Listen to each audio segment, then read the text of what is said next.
Di samping memiliki keanekaragaman hayati yang tinggi, Indonesia juga dikenal sebagai wilayah yang memiliki keunikan keanekaragaman hayati dilihat dari pola persebarannya. Di dunia, terdapat 6 wilayah atau zona utama persebaran makhluk hidup atau biogeografi, yaitu zona Paleartik, zona Neartik, zona Neotropik, zona Ethiopia, zona Oriental atau Asia, dan zona Australia. Indonesia memiliki keunikan karena terletak di antara dua zona biogeografi, yaitu zona Oriental dan zona Australia. Zona Oriental meliputi wilayah barat Indonesia, yaitu Sumatera, Jawa, Bali, dan Kalimantan. Di wilayah barat Indonesia, terdapat hewan-hewan yang memiliki kemiripan dengan hewan-hewan yang terdapat di benua Asia, misalnya harimau, badak, gajah, banteng, dan kera. Adapun zona Australia meliputi wilayah timur Indonesia, yaitu Maluku dan Papua. Hewan-hewan di wilayah ini memiliki kemiripan dengan hewan-hewan yang ada di benua Australia, contohnya kuskus, walabi, platypus, dan kanguru.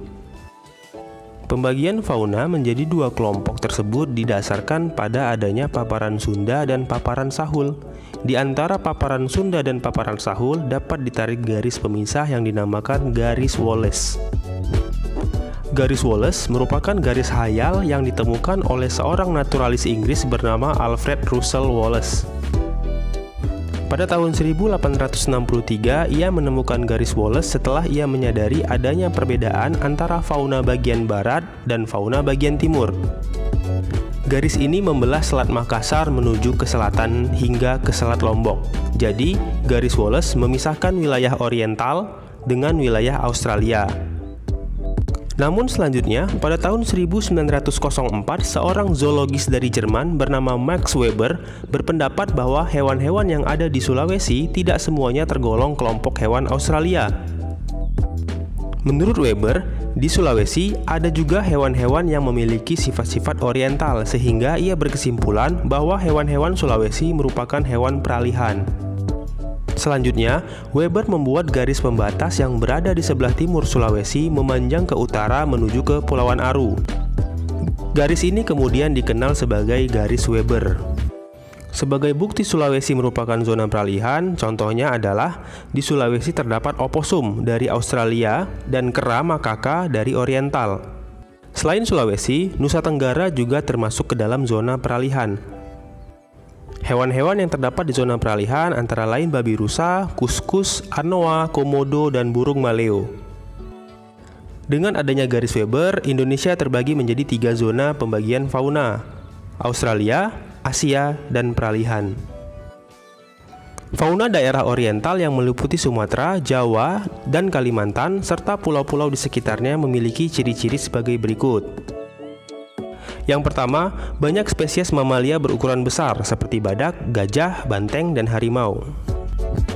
Yang kedua, terdapat berbagai macam jenis kera, terutama di Kalimantan yang paling banyak memiliki primata, misalnya orangutan, kukang, dan bekantan. Yang ketiga, burung-burung dapat berkicau, tetapi warnanya tidak seindah burung yang berada di zona Australia, misalnya jalak Bali, murai, ayam hutan, dan ayam pegar. Flora di zona oriental memiliki ciri-ciri yang mirip dengan ciri-ciri tumbuhan Asia, contohnya tumbuhan jenis meranti-merantian, berbagai jenis rotan, dan berbagai jenis nangka. Hutan hujan tropis terdapat di bagian tengah dan barat Pulau Sumatera serta sebagian besar wilayah Kalimantan. Hal ini disebabkan sejarah geologi bahwa dulu dataran Sunda bergabung dengan benua Asia. Di dataran Sunda banyak dijumpai tumbuhan endemis, yaitu tumbuhan yang hanya terdapat di tempat tertentu dengan batas wilayah yang relatif sempit dan tidak terdapat di wilayah lain.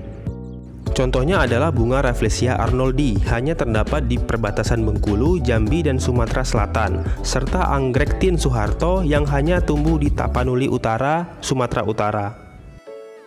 Fauna daerah Indonesia bagian timur, yaitu Papua, Maluku, dan Nusa Tenggara, relatif sama dengan Australia. Ciri-ciri yang dimilikinya adalah sebagai berikut. Yang pertama, mamalia berukuran kecil. Di Papua, terdapat kurang lebih 110 spesies mamalia, misalnya kuskus dan oposum.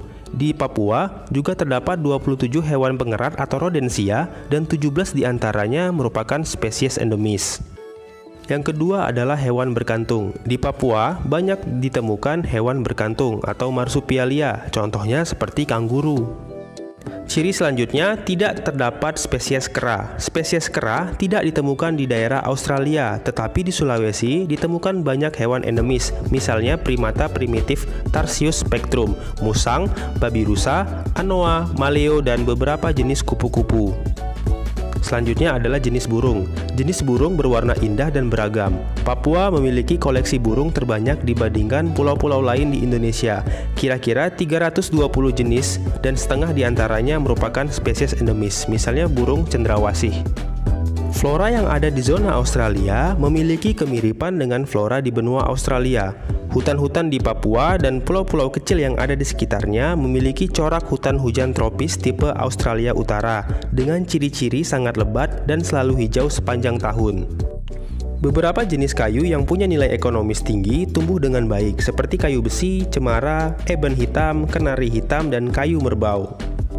Indonesia memiliki banyak sekali hewan dan tumbuhan endemis sehingga tergolong negara yang memiliki tingkat endemisme tinggi di dunia. Sebagai contoh, di Sumatera terdapat siamang, bunga bangkai, bunga Rafflesia arnoldi, dan orang utan Sumatera dan orang utan Tapanuli. Selain di Sumatera, orang utan juga terdapat di Kalimantan, yaitu orang utan Kalimantan. Hewan endemis di Jawa antara lain adalah macan tutul, badak bercula satu, dan banteng. Jenis endemis di Kalimantan contohnya adalah bekantan, burung rangkong, dan anggrek hitam.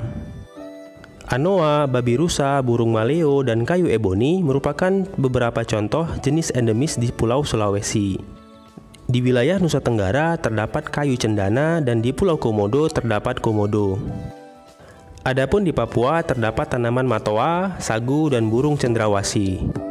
Sekian pembahasan kita kali ini tentang keanekaragaman hayati di Indonesia. Sampai jumpa di pembahasan selanjutnya. Terima kasih.